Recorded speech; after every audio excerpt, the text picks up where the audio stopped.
So we've dealt with the ancient Aegean, basically laying the groundwork for what we know of today as ancient Greece.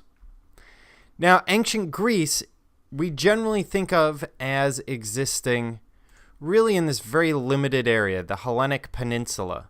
Right here, sometimes people talk about some of the islands out here, but really Greece will control this entire coastline up to near the Hellespont, and they're going to control the coast of Turkey.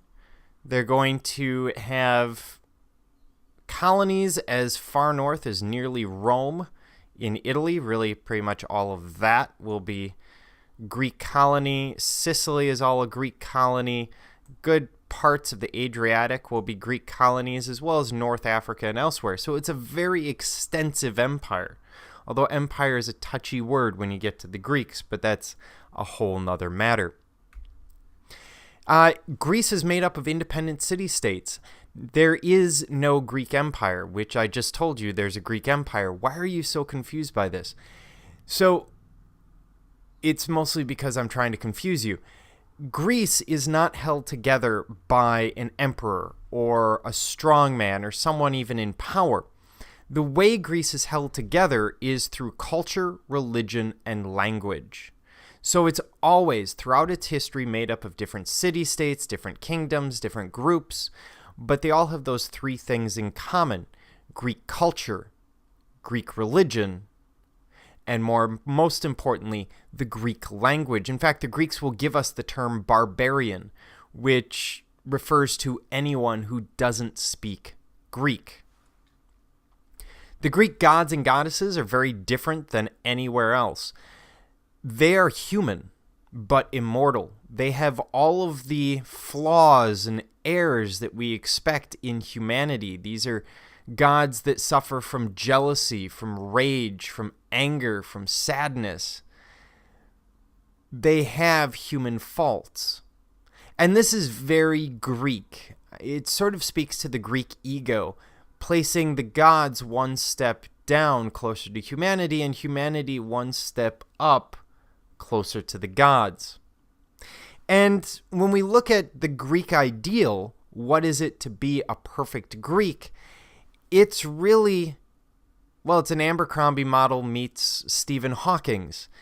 The aim of the individual was to achieve a balance between intellectual and physical discipline. We even have Socrates talking about exercise and the need for it.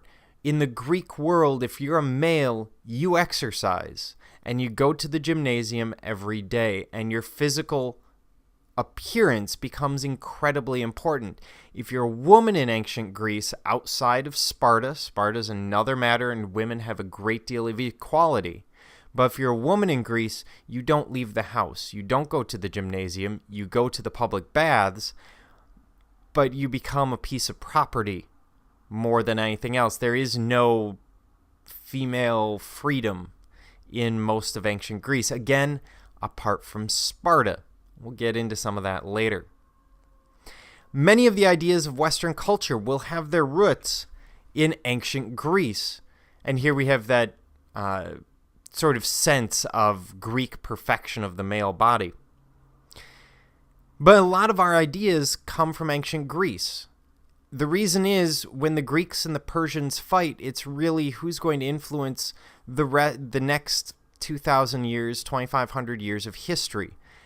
If the Persians had won, we would be dealing with a very different world than what we deal with today, where we uphold ideas of philosophy, ideas of democracy, ideas that come purely from ancient Greece.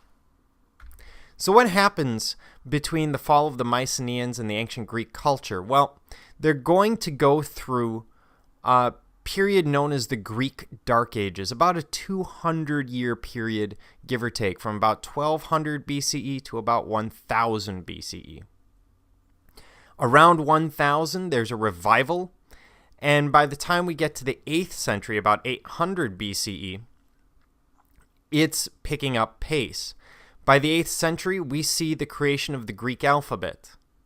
we see economic conditions improving, and the population is beginning to grow.